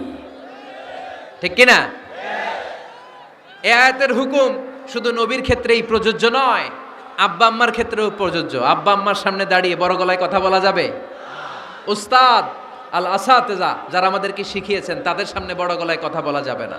আধ্যাত্মিক গুরু, ইসলামী আন্দোলনের নেতা, ধর্মীয় নেতা, ওনাদের সামনেও চোখ রাঙিয়ে কথা বলা যাবে না। চিল্লায় বলেন ঠিক কি না? লা তারফাউ আসওয়াতাকুম ফাওকা সাওতিন নবী। আদব নাই সমাজে, আদব নাই, এজন্য এত মহা সমস্যা। তাহলে প্রথম মেসেজ হচ্ছে আল্লাহ আল্লাহর হাবিব যা বলেছেন ওইটাই ফাইনাল, ওইটার উপরে কোনো কথা আছে? দ্বিতীয় মেসেজ হচ্ছে নবীর দরবারে দাঁড়িয়ে বড় গলায় কথা বলা যাবে। 3 নম্বরে আল্লাহ বললেন, ইয়া আইয়ুহাল্লাযীনা আমানু ইন জাআকুম ফাসিকুম বিনাবাইন ফাতাবায়ানু। ও বিশ্বাসীরা, ও ঈমানদার বান্দারা, তোমাদের সামনে যদি কোনো পাপাচারী, কোনো ফাসেক যদি কোনো খবর নিয়ে আসে, খবরটা বিশ্বাস করার আগে যাচাই করে নিও। ফাতাবায়ানু ইয়ানি ফাতাসাব্বাতু আন সিহহাতিল খবর, খবরটা সহি কিনা যাচাই করার দরকার আছে না নাই? ইযা জাআকুম ইন জাআকুম ফাসিকুম বিনাবাইন ফাতাবায়ানু। ফেনীবাসী মনোযোগ দিয়ে শুনেন, কেউ যদি কোনো তথ্য নিয়ে আসে, খবর নিয়ে আসে, শুনেই হুট করে বিশ্বাস করা যাবে না। ফেসবুকে প্রায় বিভিন্ন ফেক নিউজ আছে না নাই? রুমর, গুজব আছে না নাই? আমি তখন মালয়েশিয়া, হঠাৎ করে দেখলাম নিউজের মধ্যে অনেকে স্ট্যাটাস দিতে শুরু করেছে যে পেঁয়াজের মতো লবণেরও দাম বেড়ে গেছে। এটা কি সত্য নিউজ না গুজব? জোরে বলেন। গুজব। আসলে কি লবণের দাম বাড়ছিল? বাড়ে নাই, কিন্তু না জেনেই অনেকে শেয়ার দিছে। এজন্য ফেসবুকে কোনো নিউজ যদি আপনি দেখতে পান, শুনতে পান, verify, justify the news whether it's true or wrong. Check, make a cross check and double check. Regarding the authenticity of the report, এই রিপোর্টটা সঠিক কিনা ভেরিফাই করবেন আগে, তারপরে শেয়ার মারবেন। অনেকে আছে সিলে কান নিয়ে গেছে, শুই না সিলের পিছনে দৌড়। আগে কি সিলের পিছনে দৌড়াবেন নাকি কানে হাত দিবেন? নিউজ একটা দেখলেই শেয়ার দেয়া যাবে? কি করবেন? যাচাই করবেন। You have to cross check, you have to justify the news, you have to verify the news. আমরা প্রায় নিউজ একটা দেখলেই শেয়ার দেই। হয়তো একটা ভুল নিউজ আপনি শেয়ার দিয়েছেন, এই ভুল নিউজের কারণে পুরো সমাজের মধ্যে গোলমাল, এর দায়ভার আপনার কাঁধেই বর্তাবে। আওয়াজ করে বলেন ঠিক কিনা? এই ভুয়া নিউজগুলোতে আমাদের খুব আগ্রহ। ফেসবুক নিজের মন মতো ব্যবহার করা যাবে না। প্রায় ফেসবুকে অনেক রুমর পাবেন, গুজব, অনেক স্ক্যান্ডাল। অমুক নেতার গোপন ভিডিও ফাঁস। তো অমুক নেতার গোপন ভিডিও ফাঁস, তোর কি হয়েছে? তোর সমস্যা কি? ওইটা তোর শেয়ার দেয়া লাগবে কেন? চিল্লায় বলেন ঠিক কিনা? মানুষের দোষ আমরা গোপন করতে পারি না। মান সাতারা মুসলিমান সাতারাহুল্লাহু ফিদ দুনিয়া ওয়াল আখিরা। যে অন্যের দোষ দেখে গোপন রাখে, তার দোষগুলো গোপন রাখবে কে? ওমান কাশাফা মুসলিমান কাশাফাহুল্লাহু ফিদ দুনিয়া ওয়াল আখিরা। যে অন্যের গোপন বিষয় প্রকাশ করে দেয়, ওর গোমরও কিয়ামতের ময়দানে ফাঁস করে দিবে কে? আপনি 10 জনের সামনে অন্যের গোপন বিষয় ফাঁস করবেন, আল্লাহ লাখো মানুষের সামনে আপনার ল্যাংটা করে ছেড়ে দিবে। লক্ষ মানুষের সামনে আপনার গোমর ফাঁস করে দিবে। এজন্য খবরদার, অন্যের পিছনে লেগে থাকেন না, অন্যের দোষ খুঁজেন না, দোষ খুঁজবেন নিজের। ইন জাআকুম ফাসিকুম বিনাবাইন ফাতাবায়ানু। মুমিন কোনো তথ্য, কোনো সংবাদ, কোনো রিপোর্ট কিংবা নিউজ শুনলেই বিশ্বাস করে না। মুমিন আগে এটাকে যাচাই করে, বাছাই করে, জাস্টিফাই করে, ভেরিফাই করে, তারপরে সে বিশ্বাস করে। ঠিক কি না? আল্লাহর হাবিব সাল্লাল্লাহু আলাইহি ওয়াসাল্লাম বনুল মুস্তালিকের যুদ্ধে জয়লাভ করলেন। হারিস ইবনে মিরার বনুল মুস্তালিকের নেতা। শুনতেছেন আপনারা? কষ্ট হচ্ছে? আচ্ছা। হারিস ইবনে মিরার বললেন, ইয়া রাসূলুল্লাহ, আমরা ইসলাম ধর্ম গ্রহণ করলাম, কি কি নিয়ম মানতে হবে? আল্লাহর হাবিব সাল্লাল্লাহু আলাইহি ওয়াসাল্লাম বললেন, সালাত পড়বে, যাকাত দিবে। উনি বললেন, তাহলে যাকাত নেন। আল্লাহর হাবিব বললেন, না, এই তো মাত্র কালিমা পড়ে মুসলমান হলে, হালানিল হাউল, 1 বছর অতিক্রান্ত হওয়ার পরে যাকাত দিবে। আল্লাহর হাবিব সাল্লাল্লাহু আলাইহি ওয়াসাল্লাম মদিনায় ফিরে আসলেন। 1 বছর পর আল ওয়ালিদ ইবনে উকবাহ রাদিয়াল্লাহু তাআলা আনহুকে পাঠালেন, যাও বনুল মুস্তালিকের 1 বছর পূর্ণ হয়েছে, যাকাতের সম্পদ নিয়ে আস। এইদিকে হারিস ইবনে মিরার যাকাতের সম্পদ নিয়ে, সৈন্যবাহিনী নিয়ে, নবীর দূত আসবে যাকাত কালেকশনের জন্য, ওনার জন্য মেহমানদারিতে কোনো ঘাটতি না হয়, ওয়েল রিসিপশন দেওয়ার জন্য এলাকা থেকে বের হয়ে মরুভূমির সামনে দলবল নিয়ে দাঁড়িয়ে। ওয়ালিদ ইবনে উকবা যখন যাকাতের সম্পদ কালেক্ট করার জন্য বনুল মুস্তালিকের ওদিকে যেতে শুরু করেছে, এলাকায় ঢোকার আগেই দেখে বনুল মুস্তালিকের লোকেরা ঘোড়সাওয়ার বাহিনী দাঁড়ায় আছে। এই দৃশ্য দেখে ওয়ালিদ ইবনে উকবা মনে করেছে বনুল মুস্তালিক মনে হয় তাকে হত্যা করার জন্য দাঁড়িয়ে রয়েছে। আসলে কি হত্যার জন্য দাঁড়ায় আছে? কি জন্য দাঁড়ায় আছে? ওয়েলকামিং রিসিপশন দেওয়ার জন্য। উনি ভয় পেয়ে অ্যাবাউট টার্ন, তথ্য যাচাই না করে মনে করছে আমারে মারবে, ধরবে, about turn, return back to Madina. মদিনায় চলে গেলেন, যে বলে, ইয়া রাসূলুল্লাহ, বনুল মুস্তালিক যাকাত দেওয়া তো দূরের কথা, এগুলো তো সব কাফের হয়ে গেছে। ইয়া রাসূলুল্লাহ, ওরা তো মনে হয় কাফের হয়ে গিয়েছে, যাকাত প্রদান করা তো দূরের কথা, মারার জন্য সৈন্যবাহিনী নিয়ে অ্যাটাক করেছে। বিশ্বনবী রেগে গেলেন। খালিদ বিন ওয়ালিদের নেতৃত্বে 1000 সৈন্যবাহিনী পাঠিয়ে বললেন, যাও বনুল মুস্তালিক অ্যাটাক করো, বনুল মুস্তালিকে অভিযান চালাও। আল্লাহ বললেন, নবী অভিযান পরে চালান। ইন জাআকুম ফাসিকুম বিনাবাইন ফাতাবায়ানু। সুবহানাল্লাহ পড়েন। নবী হে, অভিযান পরে চালান। তথ্য যে নিয়ে আসছে ওয়ালিদ, এটা সত্য কিনা আগে যাচাই করেন। সে যে তথ্য আপনাকে সরবরাহ করেছে, এই তথ্য সঠিক নয়, সে ভুয়া তথ্য দিয়েছে, সে ভুল বুঝেছে, এখানে মিস আন্ডারস্ট্যান্ডিং হয়েছে। আপনি 1000 সৈন্যবাহিনী পাঠাবেন না। আপনার 1000 সৈন্যবাহিনী যে যদি বনুল মুস্তালিককে অ্যাটাক করে, তাহলে এই অ্যাটাকে কোনো ক্ষয়ক্ষতি হলে সবটার দায়ভার আপনার কাঁধেই বর্তাবে। চিল্লায় বলেন ঠিক কিনা? আমার নবীকে শিখানোর মাধ্যমে আল্লাহ তাআলা আমাদেরকে শিখা যাবে না। আগে যাচাই বাছাই করার দরকার আছে না নাই? আছে। আপনার বন্ধু এসে বলল, আরে দোস্ত তুমি এইখানে, ভাবিরে তো দেখলাম বাজারে আরেক লোকের সাথে ঘুরতেছে, আপনি রেগে মেগে আগুন, অফিস থেকে বাসায় যায় বউরে কিল, আইজো মায়ের কাইলো মায়ের, এরকম হতে পারে না? আপনার বন্ধু হয়তো আপনার ওয়াইফের মতো আরেকজন মহিলাকে দেখেছে, এটা হতে পারে কি পারে না?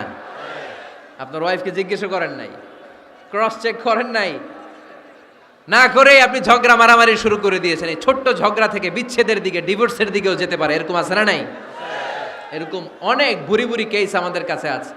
নিউজ যাচাই না করে, গুজব আর রুমর যাচাই না করে সিদ্ধান্ত নিয়েছে, পরে মাথার মধ্যে চাপড়ায়, নিজের কপালে নিজে চাপড়ায়, এরকম আছে না নাই?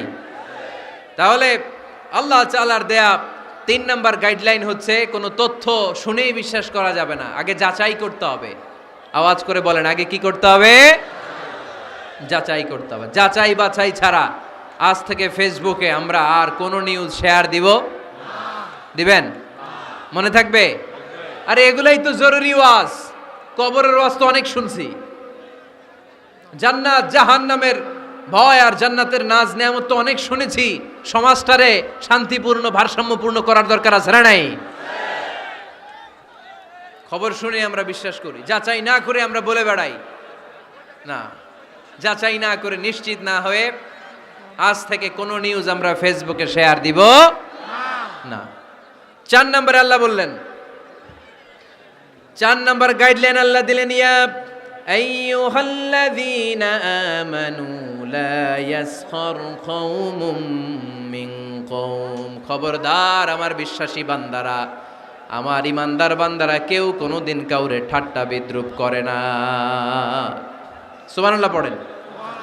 মুমিন বান্দা কাউকে ঠাট্টা করতে পারে? বিদ্রুপ করতে পারে না। আমাদের জিহ্বা আছে বলে আমরা যা ইচ্ছা তাই বলতে পারি? কথা বলেন না কেন? আমাদের কান আছে বলে কান দিয়ে আমরা যা মনে চাই তাই শুনতে পারি? যেন কানে শুনি সদা তোমার কালাম, হে খোদা, চোখে যেন দেখি শুধু কোরআনের আয়াত, শোনো আমার মুনাজাত, শোনো শোনো ইয়া ইলাহি আমার মুনাজাত, শোনো আমার মুনাজাত। সবাই আওয়াজ করে পড়েন আমিন। লা ইয়াসখার কওমুন মিন কওম। মুমিন বান্দা কখনো অন্য কাউকে ঠাট্টা করবে না। আমার কোনো ভাই মনে কষ্ট পায়, এরকম কোনো ঠাট্টা বিদ্রুপ খোঁচা মেরে পোক মেরে কথা বলা যাবে না। এটা তার চেহারা নিয়ে না, তার পেশা নিয়ে না, তার বংশ নিয়ে না, তার পরিবার নিয়ে না। তার বাবা চুরি করেছে, আমি কি বলতে পারবো তুই চোরের ঘরের চোর? বলে কি বলে না? কেউ একটু মোটা হইলে কয় তুই মোটুর ঘরের মোটু, চোখে কম দেখলে কেউ তুই কানার ঘরের কানা। আছে না নাই? না না, স্টপ, থামেন, অনেক হয়েছে, আর না, এগুলো বলা যাবে না। কারো আকৃতি নিয়ে খোটা দেয়া, ঠাট্টা করা, এটা স্বয়ং আল্লাহর সাথে ঠাট্টা করার শামিল, ঠিক কিনা? কারো নাক যদি ছোট হয়, এরে কয় বোচা, তোর নাক বোচা। ফেনীতে আপনারা কি বলেন? হ্যাঁ, তো এই যে যার নাক বোচা হয়েছে, ও কি নিজে বানাইছে? যার নাক খাড়া, এটা বানাইছে কে? যে কালো, বানাইছে কে? সাদা শুভ্র, বানাইছে কে? তার মানে কারো আকৃতি নিয়ে যদি আপনি ঠাট্টা করেন, স্বয়ং আল্লাহর সাথে ঠাট্টা করলেন।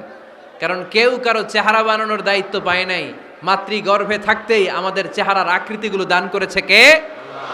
হুয়াল্লাযী ইউসাউইরুকুম ফিল আরহামি কাইফা ইয়াশা লা ইলাহা ইল্লা হুয়াল আজিজুল হাকীম। তিনি এমন সত্তা, তোমরা যখন তোমাদের মায়ের পেটের ভেতরে ছোট্ট একটা ভ্রূণ কণা ছিলা, তখনই তোমাদের চেহারার আকৃতি দিয়েছে কে? মায়ের পেটে থাকতেই কে ছেলে হবে, কে মেয়ে হবে, কে সুশ্রী হবে, কে শ্যামলা হবে, কার নাক লম্বা হবে, কারটা খাটো হবে, এগুলো ফিক্স করে রেখেছে কে? এজন্য কখনো কারো চেহারা, কারো আকৃতি নিয়ে ঠাট্টা বিদ্রুপ করা যাবে না। কারণ এই চেহারা আমরা বানাই নাই, বানাইছে কে? প্রত্যেককে যদি আল্লাহ তাআলা প্রত্যেকের নিজের চেহারা ডিজাইন দেওয়ার সুযোগ দিত, তাহলে আমরা আমাদের চেহারা কি এরকম বানাইতাম?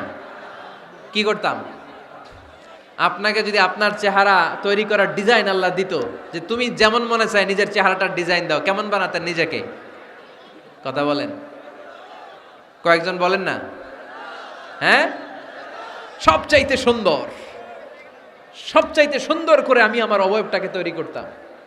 কোন নারীকে যদি তার চেহারার ডিজাইন তৈরি করার সুযোগ আল্লাহ দিতেন, সে নারী তাকে বিশ্ব সুন্দরী করে তৈরি করত। ঠিক কিনা? এটা আল্লাহ আমাদেরকে দেয় নাই, এটা আল্লাহ তাআলা নিজ হাতে রেখেছে, নিজে করেছে। তাই কারো আকৃতি নিয়ে ব্যঙ্গ করলে স্বয়ং আল্লাহর সাথে ব্যঙ্গ করার শামিল। চিল্লায় বলেন ঠিক কিনা? সাইয়েদনা ইবনে মাসউদ রাদিয়াল্লাহু তাআলা আনহুর পায়ের নলা ছিল চিকন।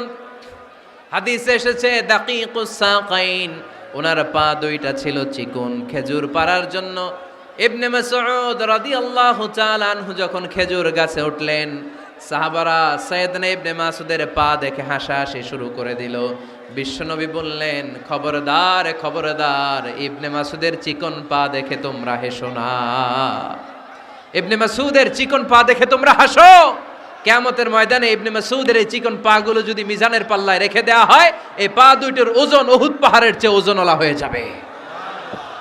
এজন্য খবরদার, জিহ্বা আছে বলে যে কোনো কমেন্ট করবেন না। এই আবার কি হইছে দেখ, আওয়াজ কেন? হ্যাঁ, আর কি দেখবেন? এখনই তো বিদায় নেব আমি, চুপ করেন না, এবার থামেন। জিহ্বা আছে বলেই, জিহ্বা আছে বলেই যে কোনো ধরনের মন্তব্য করা যাবে না।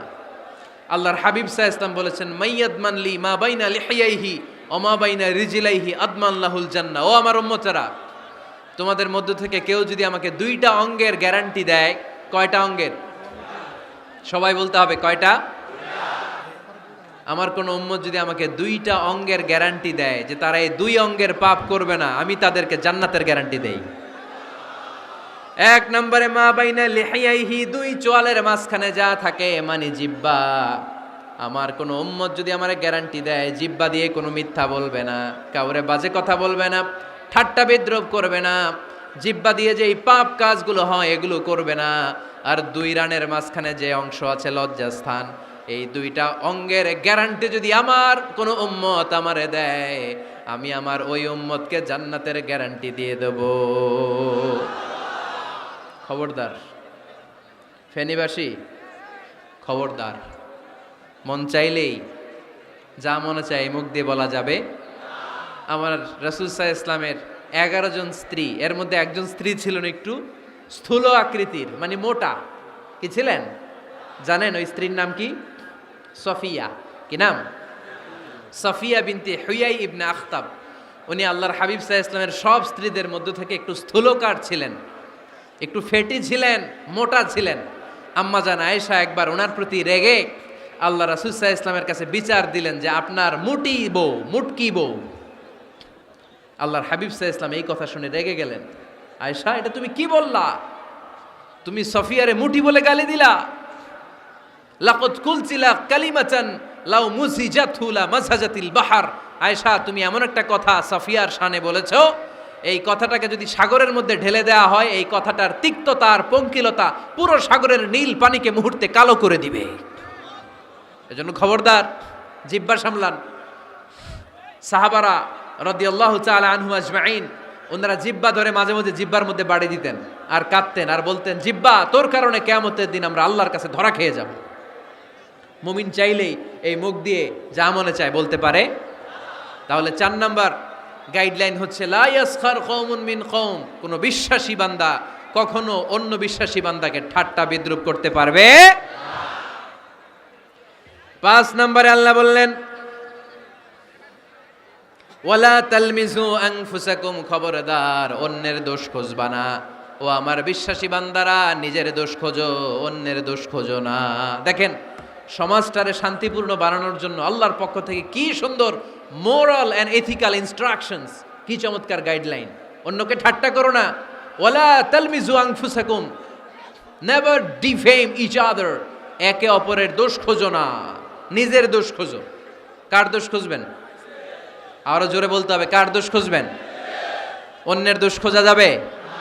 কিছু লোক আছে দেখবেন সারা দিন চায়ের দোকানে বসে এই বাড়িতে এই সমস্যা, ওই বাড়িতে এই সমস্যা, ওই বাড়িতে এই সমস্যা। তোর বাড়িতে কি সমস্যা?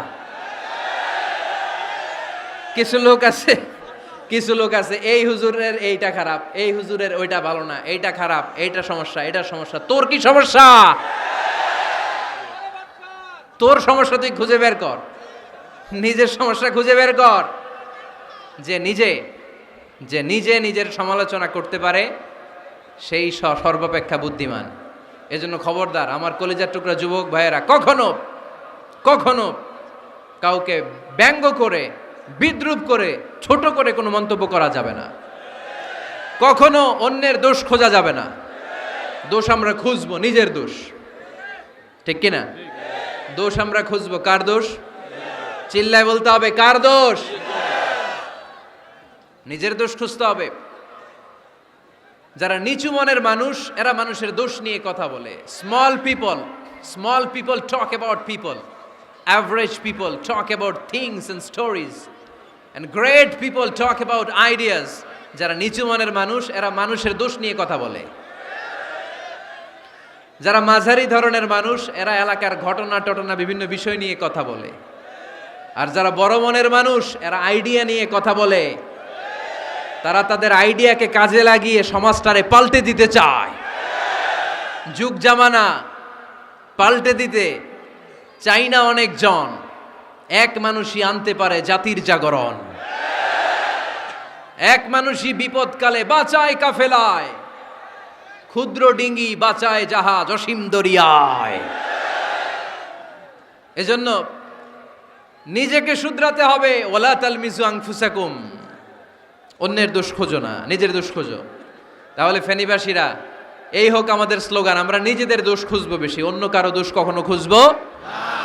আপনি নিজে ঠিক হয়ে যান, দুনিয়া এমনি ঠিক হয়ে যাবে। নিজে ঠিক তো দুনিয়া ঠিক। নিজেকে শুধরান। অন্যের দোষ দেখে তো আমার লাভ নাই। ও কি করছে এটা ও জবাব দিবে, আমি কি করেছি আল্লাহর সুপ্রিম কোর্টের কাঠগড়ায় সেদিন আমাকে জবাব দিতে হবে। চিল্লায় বলো ঠিক কিনা? এজন্যে অন্যের দোষ যেন আমরা না খুঁজি, নিজেকে যেন পরিবর্তন করি। পরিবর্তন করতে রাজি আছি তো সবাই? পরিবর্তনের অগ্রনায়ক হতে রাজি আছি তো সবাই? সিদ্ধান্ত নিতে হবে, শক্ত সিদ্ধান্ত। দাঁড়াতে হবে, সৈনিকের মতো দাঁড়াতে হবে, ঠিক কিনা? আধারে ভয় পেও না, আলো আছে আড়ালে, অন্ধকার পালিয়ে যাবে তুমি উঠে দাঁড়ালে। নিজেকে দাঁড়াতে হবে, নিজের সাথে নিজের শক্ত বোঝাপড়া করতে হবে। অন্যের দোষ খোঁজার সময় আমাদের নাই। চিল্লায় বলো ঠিক কিনা? দোষ খোঁজা যাবে না, নিজের দোষ নিজের আমরা খুঁজবো। বসেন বসেন। কে ঢুকছে এখানে? হ্যাঁ, কারেন্টে শক করছে। সাপ, সাপ আওয়াজ শুনতে আসে।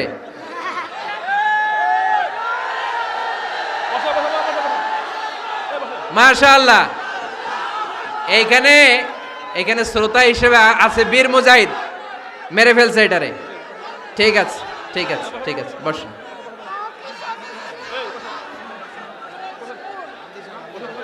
এখনো কথা বাকি, বসেন। একটা আওয়াজ হবে না, একটা আওয়াজ হবে না। আবার আওয়াজ হয় এখানে। তাহলে ফেনীর ভাইয়েরা, অন্যের দোষ খুঁজবো না, নিজের দোষ খোঁজা যাবে? যাবে যাবে? ক্লান্ত হয়ে গেছেন? কষ্ট হচ্ছে? তারপরে 7 নম্বরে আল্লাহ বললেন, ওয়ালা তানাবাজু বিল আলকাব, ওয়ালা তানাবাজু বিল আলকাব। এই ছেলেরা, আমি এখনই উঠে যাব, বিদায় নিচ্ছি, বসো। বসেন ভাই, বসেন। এগুলো অনেক জরুরি কথা, মনোযোগ দিয়ে শুনেন। ওয়ালা তানাবাজু বিল আলকাব, মানুষকে মন্দ নামে ডেকো না। অনেকের নাম চেঞ্জ করে ডাকি, আছে না নাই? না, আমার কলিজার টুকরা ফেনীর ভাইয়েরা, আজ থেকে কখনো কারোর নাম চেঞ্জ করে আমরা ডাকবো না। যে নামে তাকে ডাকলে সে খুশি, আমরা ওই নামে ডাকবো। পারবো তো? কারণ প্রত্যেকের নামটা প্রত্যেকের কাছে বড্ড দামি, প্রত্যেকের নামটা প্রত্যেকের কাছে বড্ড প্রিয়। আপনার নাম কি? লিটন ভাই। মাহবুবুল হক লিটন ভাই। আপনার কাছে মনে হইতে পারে আরে লিটন একটা নাম হইলো, এ তো কত আছে আমাদের এলাকায়। না, এলাকায় অনেক আছে ঠিক, কিন্তু লিটন ভাইয়ের কাছে লিটন নামটা খুব আদরের, যত্নের, ঠিক কি না? আমার নাম কি? আমার নাম মিজান। আরে মিজান একটা নাম হইলো নাকি?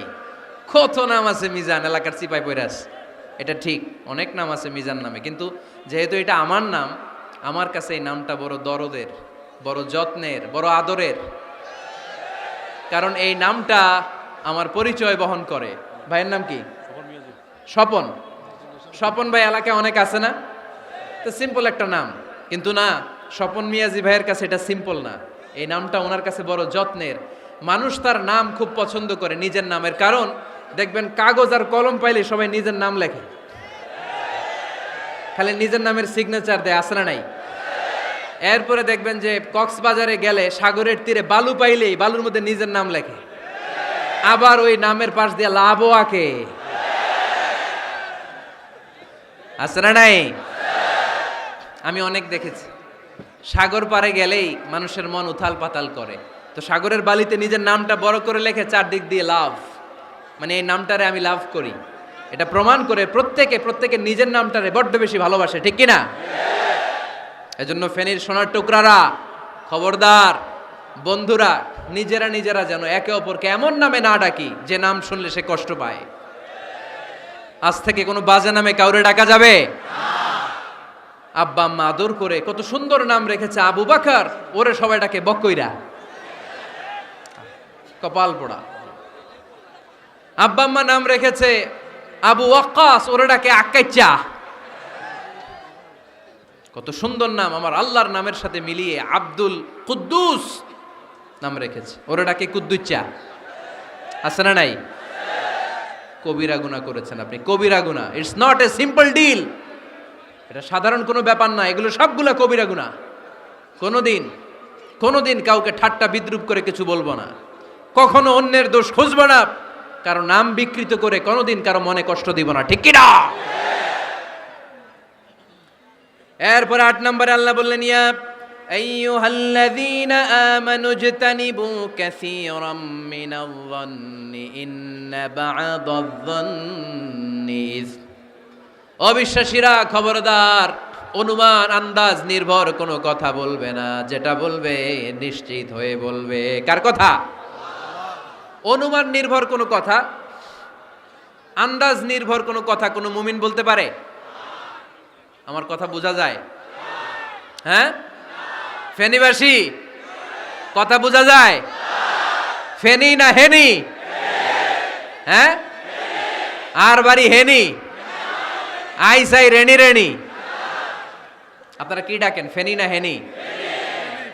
ফেনী। মাশাআল্লাহ মাশাআল্লাহ, খুব সচেতন ফেনীবাসী। দেখছেন আপনাদের জেলা নিয়ে কিছু বললে খারাপ লাগে না? লাগে। তো নোয়াখালী করে গালি দিয়েন না, চিটাঙ্গারে গালি দিয়েন না, কুমিল্লাবাসীদেরকে গালি দিয়েন না। আমার 64 জেলায় সুজলা সুফলা শস্য শ্যামলা, ঠিক কিনা? 64 জেলা নিয়ে আমার এই বাংলাদেশ। প্রত্যেক জেলায় আমাদের সৌন্দর্য আছে না নাই? এক এক জেলার ভাষার সাথে আরেক জেলার ভাষার কোনো মিল। সিলেটে ছিল আমার গতকাল মাহফিল, তা আমি জিজ্ঞেস করছি, ভাই সাহেব খিতা খররা, আপনারা বালা আসুননি? তো মহা খুশি, কারণ ওদের ভাষায় কথা বলেছি, ওরা ওদের ভাষাটারে বড্ড ভালোবাসে।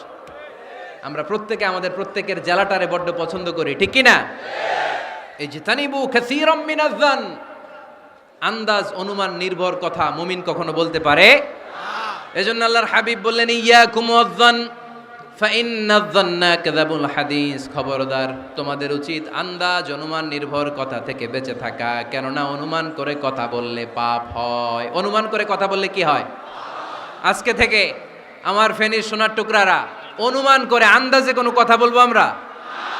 বলবো না। ধারণা করে কিছু বলবো না, আর ধারণা করলেও ভালো ধারণা করব। কি ধারণা? রাস্তা দুইটা, একটা পজিটিভ আর একটা নেগেটিভ। মুমিন পজিটিভ ধারণা করে, মুমিন কখনো নেগেটিভ ধারণা করে না।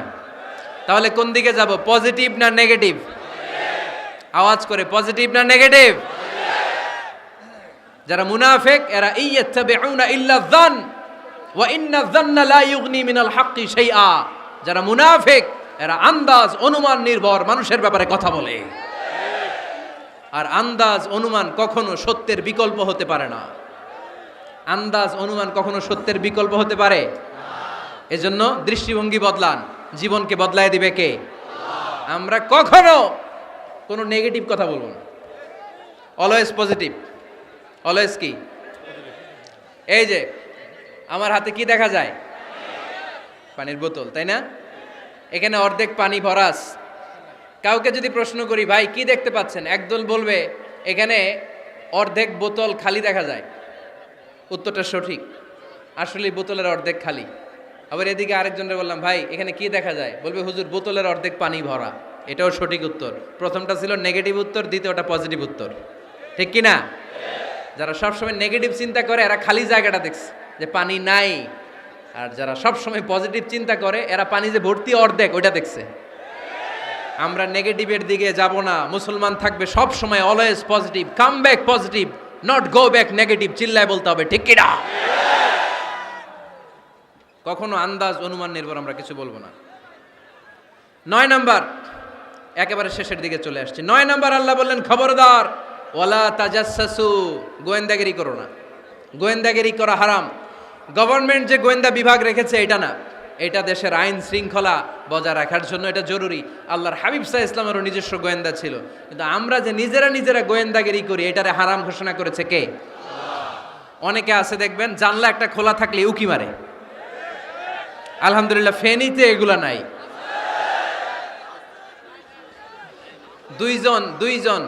দুইজন ওদিকে কি যেন বলতেছে, উনি আড়ি পেতে কথা শুনে, আছে না নাই? ছিদ্র একটা থাকলে উকি মারে, আছে না নাই? খবরদার, ওয়ালা তাজাসসু, গোয়েন্দাগিরি করো না। কখনো কোনোদিন কারো পারমিশন ছাড়া মোবাইলের গ্যালারি চেক করবেন না। কখনো কারো পারমিশন ছাড়া তার ফেসবুকের মেসেঞ্জারে কে কার সাথে চ্যাটিং করেছে এটা করা যাবে না। কখনো কারো পারমিশন ছাড়া তার মেইলের ইনবক্স খুলে দেখা যাবে না। কখনো কারো পারমিশন ছাড়া কারো ব্যক্তিগত চিঠি পড়া যাবে না। দিস ইজ ইসলাম, এটাই ইসলাম। আমরা ইসলামরে শুধু নামাজ আর রোজা আর জিকির আর এই দাড়ির মধ্যে সীমাবদ্ধ করেছি। প্রত্যেকের একটা প্রাইভেসি আছে না নাই? Everyone has privacy and no one should interfere in his privacy or in her privacy. প্রত্যেকের একটা প্রাইভেসি আছে না নাই? মানুষ ছোট হলেও তার একটা সম্মান আছে না নাই? এজন্য ছোট্ট বাচ্চাদেরকে কখনো প্যান্ট খুলতে বলবেন না। অনেকে বলে আরে ছোট মানুষ খোল, আরে তুই খোল, এই খোল তো, আছে না নাই? ওরও প্রেস্টিজ আছে, ওরও সম্মান আছে। খবরদার, everyone has a personal space and no one should interfere someone's personal space. কারো পার্সোনাল স্পেসে যেন আমরা নাক না গলাই। অনেকের বদ স্বভাব ফ্যামিলি ম্যাটার নিয়ে, প্রাইভেট ম্যাটার নিয়ে কথা বলে। ভাই কি চাকরি করেন, সরকারি না বেসরকারি? সরকারি। বেতন কত? উনার বেতন কত? এটা দিয়ে আপনার কি লাভ? ঠিক কি না? মানুষ একটা দেখলে ভাই বয়স কত, ভাই বেতন কত, ফার্স্ট ইমপ্রেশনে, ফার্স্ট যখন আপনি কারোর সাথে দেখা করবেন বেতন কত, বয়স কত, এগুলো জিজ্ঞেস করা যাবে? কেউ যখন কারো ঘনিষ্ঠ হয়, বন্ধুতে রূপান্তরিত হয়, তখন এই কথাগুলো। কিন্তু শুরুতেই প্রাইভেট ম্যাটার নিয়ে, পার্সোনাল ম্যাটার নিয়ে খোঁচাখুচি করা যাবে ওয়ালা তাজাসসু, গোয়েন্দাগিরি করো না। গোয়েন্দাগিরি করাকে হারাম ঘোষণা করেছে কে? শেষ কথা বলি, 10 নম্বরে আল্লাহ বললেন, 10 নম্বরে রব্বুল আলামিন বললেন ওয়ালা ইয়াগতাব বা'দুকুম বা'দা আইয়ুহিব্বু আহাদুকুম আইয়াকুলা লাহমা আখিহি মাইতান ফাকারিহতুম। খবরদার, কেউ কারো গীবত করো না। কি করো না? গীবত করো না। এই উঠতেছে কে? বসেন, এখনই কথা শেষ হবে, একসাথে উঠবো। বসেন, আমার দিকে তাকান, আওয়াজ বন্ধ করুন। একে অপরের গীবত করো না। ব্যাকবাইটিং, চুগলখড়ি, আলহামদুলিল্লাহ ফেনীতে এগুলা নাই। আহা, চায়ের দোকানে বসে এর কথা ওর কানে, ওর কথা ওর কানে বইলা সমাজ একটা গিরিঙ্গি লাগায়, আছে না নাই? আল্লাহর হাবিব বললেন আতাদরুনা মাল গীবা, গীবত কারে বলে জানো নাকি? সাহাবীরা বললেন আল্লাহু ওয়া রাসূলুহু আ'লামু, আল্লাহ আল্লাহর রাসূল ভালো জানেন। বিশ্বনবী বললেন যিকরুকা আখাকা বিমা ইয়াকরাহু, তোমার কোনো ভাইয়ের অনুপস্থিতিতে তার ব্যাপারে এমন কোনো কথা বলা যেই কথা শুনলে সে মনে কষ্ট পাবে। গীবত কারে বলে বুঝছেন? আপনার ভাইয়ের অনুপস্থিতিতে আপনার ভাইয়ের ব্যাপারে এমন কোনো কথা বললেন যেটা শুনলে সে মনে কষ্ট পাবে। এক সাহাবী বললেন আফারাইতা ইন কানা ফি আখি মা আকুল, নবী আমি আমার ভাইয়ের ব্যাপারে যেটা বলছি এটা যদি সত্যিই হয়, তার মধ্যে যদি আসলেই এই সমস্যা থাকে, তাইলে আল্লাহর হাবিব বললেন আরে তাইলেই তো গীবত। আর যদি তোমার ভাইয়ের মধ্যে এই দোষ না থাকে বানায়ে বলো, তাহলে এটা গীবত না, গীবতের চেয়ে ভয়ঙ্কর ফাকাত বাহাত্তাহু, এটার নাম বহতান আর মিথ্যা অপবাদ। চিল্লায় বলেন ঠিক কিনা? কোন মুমিন গীবত করতে পারে?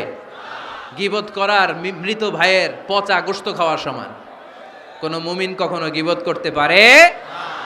এখন হালাল পন্থায় গীবত চলে আমাদের দেশে। কিভাবে জানেন? কথা শুরু করে এইভাবে, কথা বললে তো গীবত হয়ে যায়, বললে তো গীবত হয়ে যায়, তারপরেও বলি একটু, আছে না নাই? হালাল পন্থায় গীবত কি কমু ভাইজান, বললে তো গীবত হয়ে যায়। হালাল করতেছে এটা, হালাল হালাল হালাল না, বললে যদি গীবত হয়ে যায় তো বলবেন কেন? থামেন। কোন মুমিন কখনো গীবত করতে পারে? মেরাজের রাতে আল্লাহর হাবিব সাল্লাল্লাহু আলাইহি ওয়াসাল্লাম দেখলেন কিছু লোক লাহুম আযফারুন মিন নুহাস, তামার আগুন দিয়ে নখ বানানো, নখর ধারালো, ইয়াখদাশুনা বিহি উজুহাহুম ওয়া সুদুরাহুম, তারা তাদের নখ দিয়ে জাহান্নামে নিজের গালের গোশতগুলো, বুকের গোশতগুলো ছিঁড়ে ছিঁড়ে খাচ্ছে, আর তাদের ব্যথা যন্ত্রণা দেখে পুরো জাহান্নামের অন্য লোকরা থারথার করে কাঁপছে। আল্লাহর হাবিব বললেন ইয়া জিবরিল মান হুম মান হাউলা, এরা কারা? সাইয়েদনা জিবরিল বললেন হুম আহলুল গীবাতি মিন উম্মাতিক, এরা আপনার উম্মতের মধ্যে চায়ের দোকানে বসে বসে যারা গীবত করেছিল তারা। এজন্য কোন মুমিন গীবত করতে পারবে না। অন্যের গীবত আমরা করব না, দোষ খুঁজলে নিজের দোষ খুঁজবো। এই 10টা গাইডলাইন এই ফেনী জেলায় যদি কালকে থেকে ইমপ্লিমেন্ট হয়, আপনাদের কি মনে হয় ফেনীর কোনো এলাকাতে, কোনো থানাতে মারামারি, বিশৃঙ্খলা এগুলো থাকবে? থাকবে? সব শেষে আল্লাহ তাআলা আমাদেরকে ঐক্যবদ্ধ হওয়ার কথা বললেন। আল্লাহ 5 বার বিশ্বাসীদেরকে ডাক দিলেন, 6ঠবারে আল্লাহ দুনিয়ার সবাইরে ডাক দিলেন, আস্তিক নাস্তিক হিন্দু বৌদ্ধ এদেরকে ডেকে আল্লাহ শেষ করলেন। শেষ কথা শুনতে মনে চায়? এতক্ষণ আল্লাহ বলছে ইয়া আইয়ুহাল্লাযীনা আমানু, এর মানে কি? ওহে ঈমানদারগণ। এবার আল্লাহ ডাক দিছে ইয়া আইয়ুহান নাস, এবার আল্লাহ কি বলে ডাক দিছে? আওয়াজ করে বলতে হবে, কি বলে? এবার আল্লাহ বললেন ইয়া আইয়ুহান নাস ইন্না খালাকনাকুম মিন যাকারিন ওয়া উনসা ওয়া জাআলনাকুম শুউবান ওয়া ক্বাবাইলা লিতাআরাফু ইন্না আকরামাকুম ইনদাল্লাহি আতকাকুম। পড়েন সুবহানাল্লাহ। আল্লাহ ডেকে বললেন ইন্না খালাকনাকুম মিন যাকারিন ওয়া উনসা, ও বিশ্বাসীরা, এটা বলে ডাকে নাই, ও মানব সকল, নিশ্চয় আমি তোমাদেরকে এক নারী আর এক পুরুষ থেকে তৈরি করেছি। ওই পুরুষের নাম কি? ফেনীবাসী আওয়াজ করে বলেন আদম আলাইহিস সালাম। আর ওই নারীটার নাম কি? এই দুইজন থেকে গোটা পৃথিবী। তার মানে আসলে আমরা সব এক। আসলে কি? সব এক। নাস্তিকও আমার ভাই, হিন্দুও আমার ভাই, বৌদ্ধ খ্রিস্টানটাও আমার ভাই। ভ্রাতৃত্ব 3 ধরনের। একটা হচ্ছে মায়ের পেটের ভাই, এটাকে আরবিতে বলে আল উখুয়া আন নাসাবিয়্যা, মায়ের পেটের ভাই, উনি আমার মায়ের পেটের ভাই। আরেকটা আছে আল উখুয়া দ্বীনিয়া, দ্বীনি ভাই। এই যে আমরা সবাই এখানে একে অপরের কি ভাই? দ্বীনি ভাই। 3 নম্বরে হচ্ছে আল উখুয়া আল ইনসানিয়া, মানবতার দিক থেকে ভাই। সে দৃষ্টিকোণ থেকে হিন্দু আমার ভাই, বৌদ্ধ আমার ভাই, কারণ সেও মানুষ আমিও মানুষ। আমাদের সবার বাবার নাম কি? কথা কয় না? আদম আলাইহিস সালাম। সবার মায়ের নাম কি? দেখছেন, আমরা সবাই এক, সবাই এক। বিভেদের প্রাচীর আর বৃত্ত আমরা বানিয়েছি। ইসলাম ধর্ম, বর্ণ, জাতীয়তাবাদ এগুলোর বাইরে যে এক বিশাল ব্রড মাইন্ডেড রিলিজিয়ন, যেখানে আলাদা আলাদা বৃত্ত টানে নাই। আমরা ধর্ম, বর্ণ, ভাষা, জাতীয়তা এগুলোকে সামনে এনে আলাদা আলাদা পরিচয়ের বৃত্ত বানিয়েছি। আমরা বানিয়েছি শ্বেতাঙ্গ আর কৃষ্ণাঙ্গের পার্থক্য। আমরা করেছি আরব অনারবের বিভাজন। আমরা করেছি ব্রাহ্মণ আর শূদ্রের জাত প্রথা। ইসলামে কোনো জাত প্রথা নাই, শ্বেতাঙ্গ কৃষ্ণাঙ্গের পার্থক্য নাই, প্রেসিডেন্ট কুলিওয়ালা ঠেলাওয়ালার কোনো পার্থক্য আল্লাহর সামনে নাই। চিল্লায় বলো ঠিক কিনা? যার প্রমাণ, প্রেসিডেন্ট যখন নামাজে দাঁড়ায় তার পাশে রিকশাওয়ালাও নামাজে দাঁড়ায়, তার পাশে শিক্ষকও নামাজে দাঁড়ায়, তার পাশে ব্যবসায়ী ভাই নামাজে দাঁড়ায়, তার পাশে ছোট্ট ছেলেটাও নামাজে দাঁড়ায়। আল্লাহর সামনে গোটা সব বিশ্বের মানুষগুলোরে এক কাতারে দাঁড় করিয়ে দিয়েছে কে? কোনো পার্থক্য নাই। এই পার্থক্য বিভেদের প্রাচীর আমরা ভেঙেছি। এই বিভেদের প্রাচীরকে ভেঙে গুড়িয়ে দিতে হবে। আমরা মানুষকে মানুষ হিসেবে কনসিডার করি না। দেখলেই বলি কোন দল করেন, দেখলেই বলি কোন পীরের মুরিদ, দেখলেই বলি কোন দল করেন। না না, সবার আগে পরিচয় হচ্ছে আমরা সবাই মানুষ। বাবার নাম আদম, মায়ের নাম হাওয়া। আর আমাদের মধ্যে সবচেয়ে বড় পরিচয় হচ্ছে আমরা মুসলিম। এখানে আমি মুসলিম ছাড়া আর কাউকে দেখতে পাচ্ছি না। সব মুসলিম।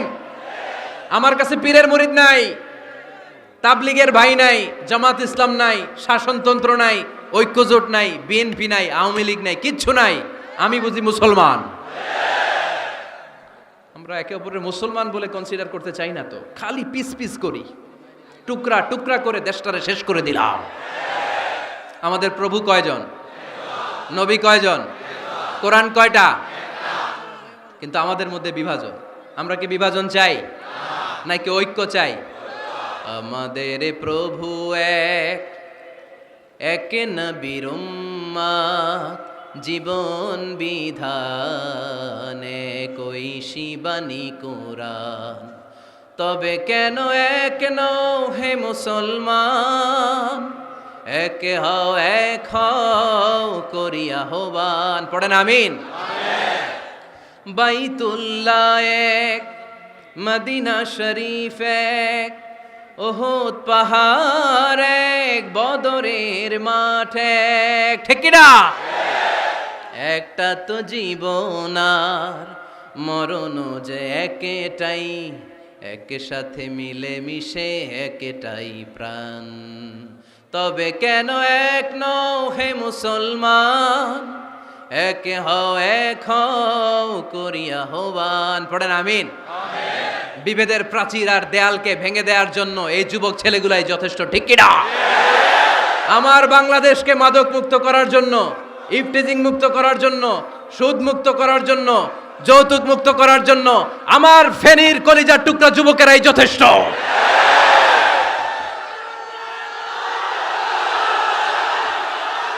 অনেক নারী আছে পিছনে, হাজার হাজার নারী, একজন হিন্দু মুসলমানের অনেক নারী আছে, হাজার হাজার পিছনে, সবাই আছে।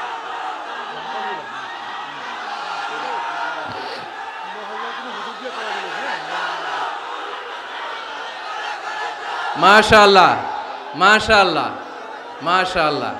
আমরা আসলে বিভেদের প্রাচীর তৈরি করতে চাই না। ঐক্যের কথা শুনলে আমাদের সবচেয়ে বড় পরিচয় মুসলিম, এটা শুনলেই আপনাদের মধ্যে যে উচ্ছ্বাস আর উদ্দীপনা, এটাই প্রমাণ করে ভেদাভেদ কখনো জনগণ চায় না। মুসলিম তৌহিদি জনতার হৃদয়ের ভেতরে ভেদাভেদ নাই, হিংসা নাই, বিদ্বেষ নাই। আমাদের আসল পুঁজি ভালোবাসা।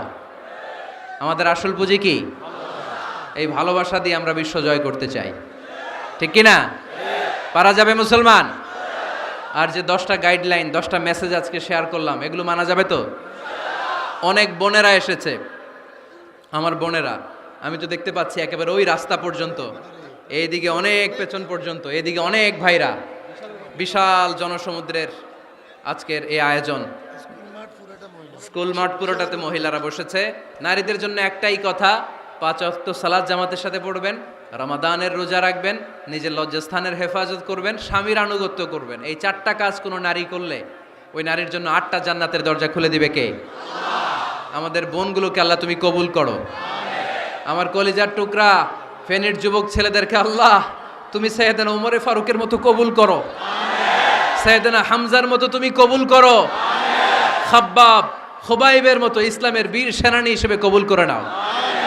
আজকের প্রোগ্রামের জন্য যারা কষ্ট করেছে আল্লাহ তুমি এই প্রোগ্রামটার আমাদের নাজাতের ওসিলা বানাও।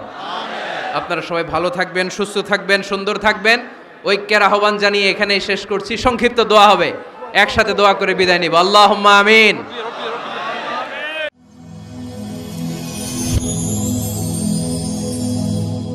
Rose TV 24.